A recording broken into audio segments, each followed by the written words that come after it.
हिल जा आदमी तो सांस ले ले भाई, बीच में चिंतन को तो थोड़ा बीच में सांस तो ले लिया कर। खैर, आप सब लोगों से मिलके मुझे बहुत अच्छा लगा। और जब मुझे ये आग्रह किया गया था कि गनोड़ा में एक महाविद्यालय चलता है LBS के नाम से, वहाँ के बच्चों को संबोधित करना है, उनको जीवन में कुछ और आगे देखते हैं, वो उसके प्रति उन्होंने अपनी भावनाएं जो लिखी वो शब्दों के रूप में व्यक्त किया गया, उनका आक्रोश।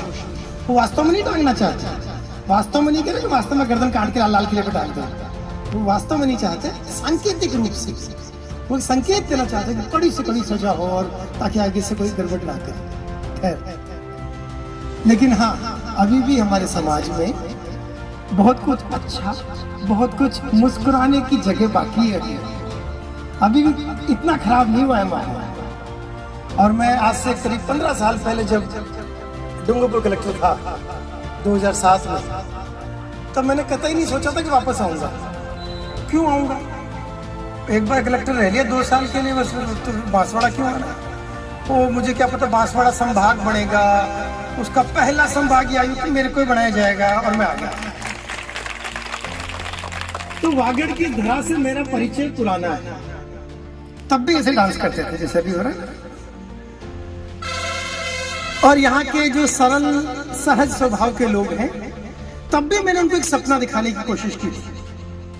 किसी बच्चे से पूछे, बच्चे बेटा क्या बनेगा, सब टीचर बनूंगा, कांस्टेबल बनूंगा, पटवारी बनूंगा, ज्यादा ये अभी नया इंटीग्रेटेड बीएड, ये नया फंडा है कोई, ये करेंगे, इंटीग्रेटेड बीएड करेंगे, सब एक ही सपना है बस। उसके ऊपर कभी किसी सोचा ही नहीं किसी ने कि नहीं कुछ और भी कर सकते हैं, RS की तैयारी कर सकते हैं, IAS की कर सकते हैं। हो सकता है आप में से कोई प्रतिभाशाली बच्चे बैठे हैं। तो आज से 15 साल पहले मैंने 500 बच्चों के साथ 500 आदिवासी बच्चे, बिल्कुल ट्राइबल बच्चे छाटे और उनको पढ़ाना चालू किया। मैं 1-2 साल पढ़ाया, उसके बाद हम चले गए। इतने साल बाद जब मैं लौट के आया वापस, तो मुझे पता चला उसमें से 3 बच्चे तो IAS बन गए और कई सारे RS बने, कुछ टीचर बने, कोई क्या बना, कोई क्या बना। एक मैं अभी डूंगरपुर मीटिंग लेने गया था, तो वहां बच्चों से पूछ रहे थे बेटा और क्या करना चाहिए, क्या करना चाहिए। उससे पूछा बेटा नाम क्या है आपका, तो उसने कहा नीरज। मैंने कहा ये मेरा भी नाम नीरज है। तो मैंने कहा आपको देख के तो रखा मेरा नाम मेरे पापा ने, मेरा नाम तो कुछ और था। जब आप यहाँ कलेक्टर बन के आए तो आपको अच्छे लगे आप, तो मेरा नाम बदल के नीरज रख दिया। क्योंकि बेटा चल कोई बात नहीं, है तो अच्छी बात है, अब आगे क्या कर रहा है, तो वो तैयारी कर रहा था। तो 5-6 साल के बच्चे ने 15 साल पहले प्रेरणा ली और वो आज इतना बड़ा होकर के ग्रेजुएशन कंप्लीट करके अब वो तैयारी कर रहा है। सोच के देखो आप, कि अगर प्रेरणा कभी भी कहीं से भी ली जा सकती है। रेजिडेंशियल स्कूल चलाया, अभी ललित जी से भी ये बात करते, यहाँ भी हम कोशिश करेंगे कि प्रतिभाशाली बच्चों को हम पढ़ाएं। आपको नोट्स चाहिए, आपको बुक्स चाहिए, आपको टीचर चाहिए, आपको कोचिंग चाहिए, जो चाहिए हम देंगे, आप तो पढ़ाई करो। अगर ये कर निकले आप, और 0 फीस, पैसा नहीं लेंगे, कोई फीस नहीं। तो ये प्रयोग हमने बहुत पहले किया था और वो हम वापस से करने की कोशिश करेंगे। अब मैं मोटी मोटी कुछ बातें बताता हूँ। RPSC आपका चयन नहीं करती, प्रकृति चयन करती है। आपको प्रकृति को मैसेज देना है कि गुरुजी मैं तैयार हो गया, बेटा मैं तैयार हूं, सर मैं तैयार हूं। वो अंदर से फील करना है। जैसे IAS में चरण है ना, prelims, mains, interview, then selection, then feel. उल्टा कराते हो सबको, पहले करो, पहले अंदर से मानो कि अंदर वो दम है। सोच के देखो, पाकिस्तान के मैच का क्या हुआ, या रशिया यूक्रेन उसका वॉर का क्या चल रहा है, इजराइल और गाजा पट्टी में क्या चल रहा है, मोटा मोटा सब कुछ पता होना चाहिए। IAS के लिए कहते हैं something of everything and everything of something.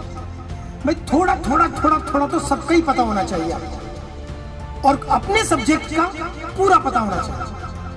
जो भी सब्जेक्ट आप लोगे ना, जैसे हिस्ट्री पढ़ रहे हो, ज्योग्राफी पढ़ रहे हो, साइंस पढ़ रहे हो, उसका पूरा पता होना चाहिए। तो अभी के लिए पहला काम आपको करना है, जीएस तैयार करनी है, जनरल स्टडीज। और जनरल स्टडीज के वो 6 मोटे मोटे खंड हैं। कौन कौन से? History, geography, polity, science and tech, current affairs और इंटरनेशनल रिलेशंस एंड इकोनॉमिक्स। इनको में से कुछ चीजें स्थायी है, हिस्ट्री बदलनी तो है नहीं, जो है वो होना था हो गया, उसको याद कर लेना आपको। इकोनॉमिक्स डायनेमिक है। आज सीआरआर क्या चल रही है, अभी रेपो रेट क्या चल रही है, रिवर्स रेपो रेट क्या चल रही है, आरबीआई ने नई मौद्रिक मॉनेटरी पॉलिसी में रेपो रेट में कुछ चेंज किया है क्या, उस चेंज से हमारी ईएमआई पे क्या फर्क पड़ेगा। ये डायनेमिक है, ये रोज चेंज होता रहता है, रोज मतलब हर 2-3 महीने में। लेकिन कुछ चीजें स्थायी है, जो हिस्ट्री, कॉन्स्टिट्यूशन में काफी सारे चेंजेस होते रहते हैं, लेकिन जो स्थायी है उसको ढंग से पढ़ा जा सकता है। उसके लिए एक छोटा सा फॉर्मूला है, 6ठी, 7वीं, 8वीं की एनसीईआरटी ढंग से पढ़े, 6th, 7th, 8th की एनसीईआरटी ढंग से पढ़ लेना, उससे सब क्लियर हो जाएगा। आप किसी भी कितने बड़े हो जाओ, पीएचडी कर लो, पीएचडी वाले बच्चों को भी मैं 6ठी को पढ़वाता हूं कि पहले उसको पढ़ो, शाम तो पहले ढंग से पढ़, 6ठी में पढ़ ली थी, दोबारा क्या पढ़े, दोबारा पढ़ो उसको। 6ठी, 7वीं, 8वीं की एनसीईआरटी को ध्यान से पढ़ लेना, उससे सारे बेसिक क्लियर हो जाएंगे। और पहले बेसिक क्लियर हो जाए, उसके बाद फिर उसके ऊपर माउंटिंग होती चली जाएगी। तो न्यूज़पेपर ढंग से पढ़ा करंट अफेयर्स के लिए। दूसरा, महीने में एक बार को ढंग की मैगजीन, सिविल सर्विसेज क्रॉनिकल या प्रतियोगिता दर्पण, इनमें से कोई सी भी एक महीने में एक बार जरूर पढ़ लीजिए। और फिर उसका एक थोड़ा सा डिस्कशन रूप में हो, वो देखा, पूछा उसमें क्या हुआ था। और जितना ज्यादा आप चर्चा करेंगे, धीरे धीरे धीरे धीरे जीएस को तैयार करने में 1-2 दिन में तैयार नहीं होगा, उसमें लगते हैं साल, 6 महीने, 1.5 साल, 1.5 साल लगता है। लेकिन वो 1.5 साल में आप अपनी तैयारी ऐसी कर लेंगे कि कोई सी एग्जाम आ जाए, पूछो क्या पूछना है। कॉन्स्टिट्यूशन तैयार किया तो उसके मेन उसके उपबंध जो है आर्टिकल्स, वो तैयार नहीं किए, सारे कर लो, खत्म। 393, 393 पूरे याद करो, कॉन्स्टिट्यूशन पूरा याद है, पूछो कहां से पूछना है। ये लेवल रखो तैयारी का। हिस्ट्री जब तैयार कर रहे हो तो एंशिएंट से लेके मॉडर्न से लेके मिडाइवल से लेके सदर्न इंडिया से लेके एवरीथिंग पूरा तैयार करो, हो जाएगा, आसान है, इतना मुश्किल भी नहीं है। और इतना तैयार कर लो कि जब भी कोई एग्जाम हो तब आपको सिर्फ रिफ्रेश करने की आवश्यकता पड़े। आप अभी जो भी पढ़ रहे हो, मैंने ग्रेजुएशन किया, बीएससी किया, जूलॉजी, बॉटनी, साइकोस, पर तब से ही एनसीईआरटी को शुरू कर दिया, तब से ही ढंग से अखबार पढ़ना। एक तो अखबार पढ़ना, ढंग से अखबार पढ़ना, तो ढंग से पढ़ा करो। ये गनोड़ा में क्या हुआ, इससे कोई विशेष फर्क नहीं पड़ेगा, कि वो बांसवाड़ा में क्या हुआ, उससे कोई फर्क नहीं पड़ेगा। हाँ, इतना तो पता होना चाहिए कि 25 नवंबर को क्या है, कुछ है 25 नवंबर को, आशा 25 नवंबर को आने वाली है, तो 25 नवंबर एक छोटी सी एक डेट है जिसको अपने को चर्चा में करेंगे तो बात आगे तक जाएगी, डिस्कशन में आएगी। ऐसी चीजें आप तैयार करो। दिवाली सबको याद रहेगी, दशहरा सबको याद रहेगा, छुट्टी होगी ना इस दिन, तो बढ़िया सा वो कल से नवरात्र चालू हुए, तो वो क्या वो डांडिया वांडिया भी होता होगा, वो सब याद रहेगा। लेकिन उधर वेस्ट बैंक में क्या चल रहा है, इजराइल ने क्यों तो अटैक किया होगा, इनकी पुरानी क्या लड़ाई है इनकी, और ये मान के चलना दुनिया में कुछ भी वैक्यूम में नहीं होता, उसके पीछे कुछ न कुछ पृष्ठभूमि है, कुछ उसका बैकग्राउंड है। तो आज आपने जो तैयार किया, हो सकता है वो भविष्य में कभी बैकग्राउंड, वो किसी का बैकग्राउंड बनेगा। आज जो आप तैयारी कर रहे हो, आज जो अपने परिवेश पे आप निगाह रख रहे हो, राजस्थान राज्य में विधानसभा के चुनाव 25 तारीख, इस 25 को चुनाव हो जाएंगे, 3 दिसंबर को काउंटिंग हो जाएगी। आप ये मान के चलना, टेबल के उधर से, टेबल के इधर का जो सफर है, मैं भी उधर था 20 साल पहले, उस सफर में जब आप इधर आ जाओगे ना, तब ज्यादा एग्जाम है, रोज एग्जाम है, रोज परीक्षा होती है भाई। हर निर्णय परीक्षा है, हर फैसला, हर फाइल, तो आपको फैसला करना है, निर्णय देना है। एक बात बताया, इस पूरी कितने घंटों की, कितनी रात लगा की गई मेहनत, कितने प्रयास होंगे, तैयारी की होगी उसने, लेकिन उसके लिए कि दीन काम करेगा। आने वाले कई वर्षों तक कई बेटियां उससे प्रेरणा लेती रहेंगी, वो निकल सकती है तो मैं क्यों नहीं निकल सकती। और ये मान के चलना, रोज सुबह तैयार होके आते होंगे ना, कहां से देखते हो आईना, तुम्हें ध्यान से देखना अपने आप को। जिसके 2 सींग है ना, वो नहीं कर सकता, जिसके 2 सींग नजर नहीं आए मतलब वो कर सकता है। तो कांच में देखो तो देख लेना, तुम्हारे सींग नजर आ जावे तो तुमसे ना हो पाएगा, नजर नहीं आवे तो तुमसे हो पाएगा, तुमसे भी हो पाएगा। बराबर ग्रे मैटर है सबके, 450 ग्राम, सबके मोटा दुबला पतला जैसे सबके बराबर ही है। वो 450 ग्राम को कितना घिसना है, कितनी तैयारी करनी है, वो आपको डिपेंड करता है। उसके लिए महाविद्यालय, उसके लिए शिक्षक गण, उसके लिए हम लोग, हम आपको कितनी तैयारी करें, हम कितनी प्रेरणा दे पाते हैं। जब हम बच्चे थे तब जयपुर में एक भी कोचिंग नहीं थी, अब तो घने सारे हो गए, अभी भी ढंग का एक भी नहीं है, आईएएस का नहीं है, लेकिन फिर भी स्वाध्याय में की ताकत है। अगर आपको बुक्स मिल जाए, पढ़ने के लिए 2 ही चीज चाहिए होती है, एक पढ़ने वाला और एक पढ़ने का मटीरियल, दैट्स इट।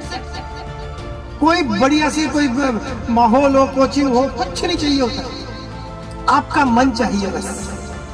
जिस दिन आप तैयार हो तो आज से मैं तैयारी करता हूं। अच्छा, तैयारी कल से कभी चालू नहीं होगी, कल कभी आएगा ही नहीं, आज तो पार्टी कर लेते हैं, कल आज तो सर कह के गए, आज थोड़ी शुरू करेंगे, कल से पक्का शुरू करेंगे, वो कल कभी नहीं होगा, कल का भी कल आता है ना, फिर आज रहने देते, कल से शुरू करेंगे। जो करना अभी से करना, आज से शुरू करना। और मुझे पूरा विश्वास है कि इस पीढ़ी पर, जिस व्हाट्सएप, ट्विटर, फेसबुक की पीढ़ी को ये कहा जाता है कि साहब ये तो व्हाट्सएप यूनिवर्सिटी से चलती है, हाँ ये भी सच है, फिर भी मुझे भरोसा है कि ये देश जिन कांधों पर निर्भर करेगा, वो संस्थान, एलबी जैसे संस्थान जो उन कांधों को तैयार कर रहे हैं, मुझे इस पीढ़ी पर अभी भी भरोसा है कि इस पूरी दुनिया को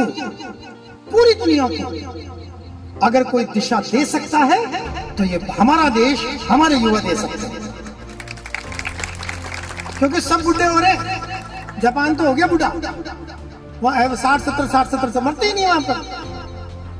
अपने आप बहुत नीचे से सप्लाई ज्यादा थी ना, तो 15 से 35 का जो आयु वर्ग है वो सबसे ज्यादा है, और आने वाले 10-20 साल तक और रहेगा। अपने 15 से 35 का आयु वर्ग हमारे ही भारतवर्ष में सबसे ज्यादा रहने वाला है, पूरी दुनिया में सबसे ज्यादा। तो इस आयु वर्ग में निवेश करने की आवश्यकता है। ये युवा जो मेरे सामने बैठे हैं, अगर ये तय कर ले तो आरएएस बने, आईएएस बने, ना बने, कुछ और बने, अच्छा नागरिक तो बनेंगे, इस देश के एक अच्छे नागरिक तो बनेंगे। और सम्मान पूर्वक अगर हम सब ने तय कर लिया, अगर हम सब ने, तो कोई वो गर्दन वर्दन काटने की आवश्यकता नहीं पड़ेगी, जरूरत नहीं पड़ेगी। हमारे घर की बहन, बेटी, हमारी दोस्त, अगर दोस्त भी है तो नॉर्मली बात की जा सकती है। एक समाज ऐसा जिसमें भिन्नता को स्वीकार किया जाए। सब अलग अलग है ना भाई, कोई मोटा है, कोई पतला है, कोई ऊंचा है, कोई छोटा है, कोई गोरा है, कोई डस्की है, सब अलग अलग है। भिन्न होना गलत होना नहीं होता। Being different is not being wrong. अगर आप भिन्न हो उसका मतलब नहीं कि गलत है। तो अगर हम इस भिन्नता को स्वीकार करते चले और ये मानते चले कि इस बगिया में गुलाब भी होगा, वो गेंदा भी होगा, लिली भी होगी, चमेली भी होगी, सब होंगे, क्योंकि ईश्वर ने सबको ऐसा बनाया है। ये जो वैविध्य है, इस वैविध्य को, इसको हम स्वीकार करते हुए इसका आनंद लेके, बहुत अच्छी बात है, इस बगिया में सब तरह के फूल होने चाहिए। इसी तरीके से ये बगिया आगे बढ़ेगी। तो मुझे आज आप सबसे मिल करके ये तो कम से कम विश्वास हुआ है कि अगर आप लोग तय कर लो तो कोई भी ऐसी मंजिल, कोई भी ऐसा हासिल बाकी नहीं रहेगा जो आपने सोचा और आपको मिला नहीं। टाइम लग सकता है, परिणाम ईश्वर के हाथ में है, आपके हाथ में क्या है? मेहनत, पढ़ाई, दैट्स इट। उसमें जान लगा दो, वो इतनी शिद्दत के साथ करो कि ईश्वर को भी लगे यार आशा को दे ही देना चाहिए। क्या आशा? वो तो बड़ी मेहनत करी, इसकी कोई गलती नहीं, सबसे आगे बैठी है, नहीं।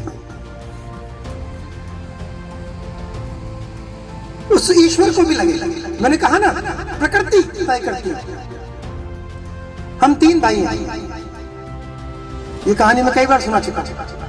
3 भाई हैं, तीनों के तीनों आई,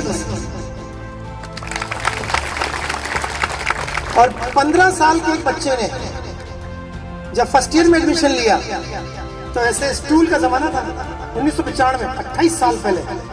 बुढ़ा हो गया मैं, पुराना हो गया, चलो ये मान लो, वरिष्ठ हो गया ये मान लो। तो एक स्टूल पे खड़े होकर के कहा था कौन कौन आईएएस बनना चाहता है। 2 बच्चे और साथ आए, नीरज, कमल और सुरेंद्र, 3। 8 साल तक या तो आसपास के कमरे में रहे, अगल बगल, या एक ही कमरे में रहे, और 8 साल बाद यानी 95 से 2003 2 एक साथ बने, 2003, एक 2005। सक्सेस रेट 100%, तीनों के तीनों। एक सपना देख जो मैं आपको आज दिखाने आया हूं। गांवों से निकल के आए, अपने अपने जिले के टॉपर थे। अब महाराजा कॉलेज में एडमिशन ही टॉपर्स का होता है, तो अपने अपने जमाने के सब हीरो थे, स्कूल का हीरो, मतलब पढ़ाई के अलावा कुछ आता ही नहीं था, दूसरा कोई काम। जयपुर आए थे, तब एक सपना देखते 15-16 साल के एक बच्चे ने, मैं आईएएस बनूंगा, और अपने साथ 2 बच्चों को और दिखाया। सुनना यार, साथ इतने सारे ग्रुप में हजारों का एडमिशन होता है ना, 2-2.5 हजार का एडमिशन होता है महाराजा कॉलेज में एक बार में। उसमें से 3 बच्चे इकट्ठे होते हैं, 3 मस्कटियर्स, पतले दुबले से, चश्मिश, गांव से आए बच्चे। और वो उन्होंने तय किया, और कोई बताने वाला और नहीं, कोई कोचिंग नहीं, सब खुद ने तैयार किया रास्ता, और राह बनती चली जाएगी। तो वो सपना मैं आपको दिखाने आया कि थोड़ा ऊंचा सोचो, थोड़ा बड़ा सोचो। वो सपना प्रकृति आपको पूरा कराएगी। कैसे होगा वो अपने को नहीं पता, कब होगा ये भी नहीं पता। आप तो जो आपके हाथ में है वो करते चलो, मेहनत करते चलो, शिद्दत से पढ़ाई करते चलो। सबको मेरी बहुत बहुत शुभकामनाएं। वो शपथ दे दे भैया, शपथ है क्या? तो मैं वैसे ही करा दूं? अच्छा है, चलिए। हम भारत के नागरिक लोकतंत्र में अपनी पूर्ण आस्था रखते हुए यह शपथ लेते हैं कि हम अपने देश की लोकतांत्रिक परंपराओं की मर्यादाओं को बनाए रखेंगे तथा स्वतंत्र, निष्पक्ष एवं शांतिपूर्ण निर्वाचन की गरिमा को अक्षुण्ण रखते हुए निर्भीक होकर धर्म, वर्ग, जाति, समुदाय, भाषा अथवा अन्य किसी भी प्रलोभन से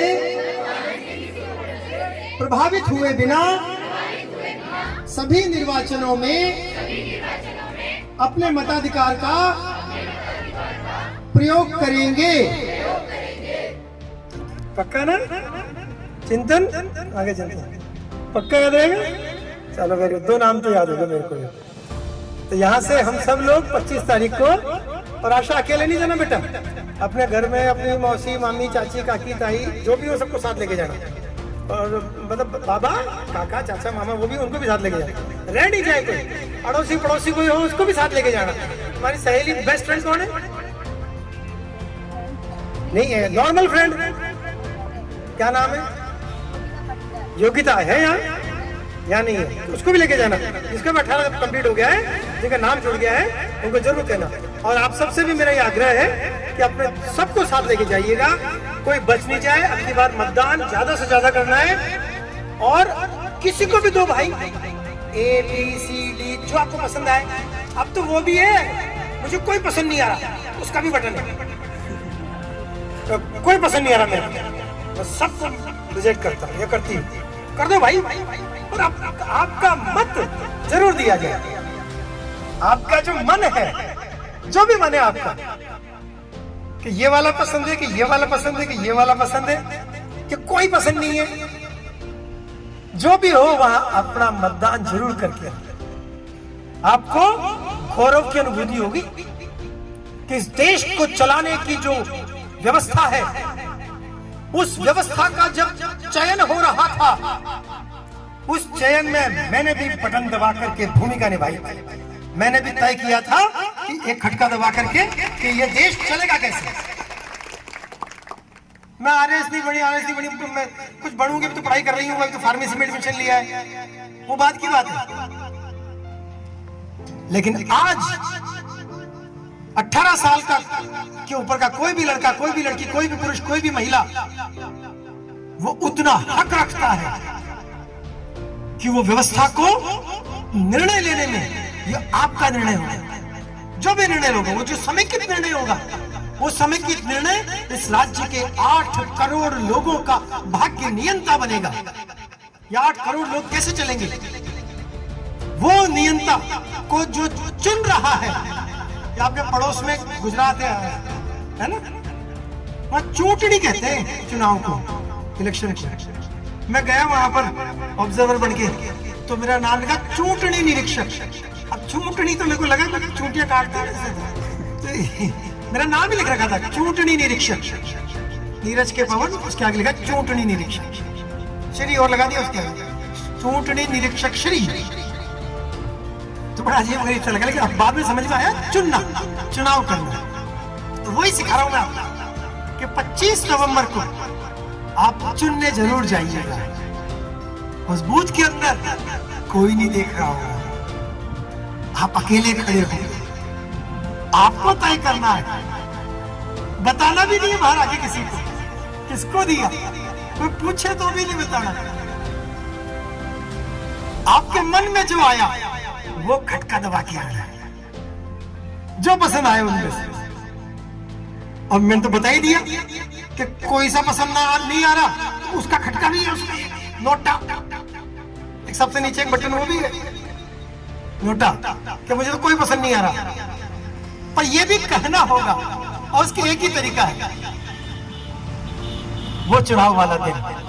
तो 25 नवंबर जरूर याद रखिएगा। याद रहेगा?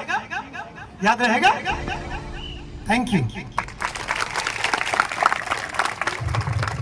प्रथम संभाग के प्रथम संभागीय आयुक्त के रूप में आप श्री का जो स्नानिध्य मिला है बांसवाड़ा को, वो बांसवाड़ा के गौरवशाली इतिहास में हमेशा दर्ज रहेगा। और जो मैंने तो पहली बार सर की स्पीच सुनी है, मैं खुद कायल हो गया हूँ आपकी स्पीच सुन के। मैं खुद इस बात को महसूस करता हूँ कि मैंने जो अपना समय, क्योंकि मैं खुद भी IAS RS बनना चाह रहा था और मैंने RS मेंस भी दिया, कोचिंग भी कराया, लेकिन फिर मैं दूसरी धारा में बह गया जहाँ पर भी पूरी शिद्दत से काम किया। तो मैं, जैसे सर ने कहा कि मेरा नीरज नाम है और नीरज नाम देख करके एक पेरेंट्स ने बच्चे का नाम नीरज रखा, तो मैं भी आज अपना ललित कुमार कलाल पूरा नाम है तो मैं ललित के कलाल कर दूंगा, एक के आपका स्वीकार करूंगा। नीरज के पवन तो ललित के कलाल कोशिश, और मेरे को ये जीवन भर याद भी रहेगा। सर ने जो बात करी, मैं कुछ बात मतलब महसूस करता हूँ कि सर ने कहा कि यूनिवर्स में एक मैसेज जाना चाहिए कि आप क्या बनना चाहते हो। रांडा वन की एक बुक है द सीक्रेट, जिस पे बहुत सारी मूवीज बनी है, और द सीक्रेट में ये लिखा है कि लॉ ऑफ अट्रैक्शन कैसे काम करता है। यानी आपने सोचा और अगर आपने चाहा और आपका मैसेज जितना प्रबलता से यूनिवर्स में कन्वर्ट हो गया, आपकी वाइब्स यूनिवर्स के साथ मिल गई, तो आपको कायनात सपोर्ट करेगी, यूनिवर्स आपको उस मुकाम तक पहुंचा के रहेगी। तो सबसे पहला काम है आपको सोचना है कि आपको क्या बनना है। पीछे वाले जो लड़के हैं, जो बॉयज विशेष रूप से, उनकी तालियां भी कम आ रही है, उनका इंटरेक्शंस मतलब अटैचमेंट कम आ रहा है। तो एक बार जोरदार ताली बजाए नीरज सर के, ठीक हाथ खड़े करके, एकदम पूरे हाथ ऊंचे करके। अभी चिंतन ने और निखिल ने बातें करी कि यूनानो अवन मिस्र रोमा मिट गए, कुछ बात है कि हस्ती मिटती नहीं हमारी, सदियों दौरे रहा दुश्मन जमाना हमारा। ये हमारा एक गौरवशाली इतिहास रहा हुआ है। कहते हैं हम भारत के भरत खेलते शेरों की संतान से, कोई देश नहीं है बढ़कर के हिंदुस्तान से। आज भी हिंदुस्तान में सर ने जैसा कहा कि इतना खराब माहौल नहीं है, आज भी हमारा देश नेतृत्व कर रहा है। आज भी हमारे विदेश सचिव एस जयशंकर जो विदेश मंत्री हैं, जिनके वो एक IAS हैं, और मैं ये पूरी तरह से आश्वस्त हूँ कि आज जिस पद को वो सुशोभित कर रहे हैं, एस जयशंकर जिस ऊंचाई पर हमारे देश का नेतृत्व कर रहे हैं, भविष्य में नीरज के पवन साहब भी उसी ऊंचाई पर रहेंगे, ऐसी मेरी पूरी विश्वास है मेरा। और जितना विश्वास प्रबल होता है यूनिवर्स में, वो मैसेज, वो संदेश उतना ही जल्दी कन्वर्ट होता है।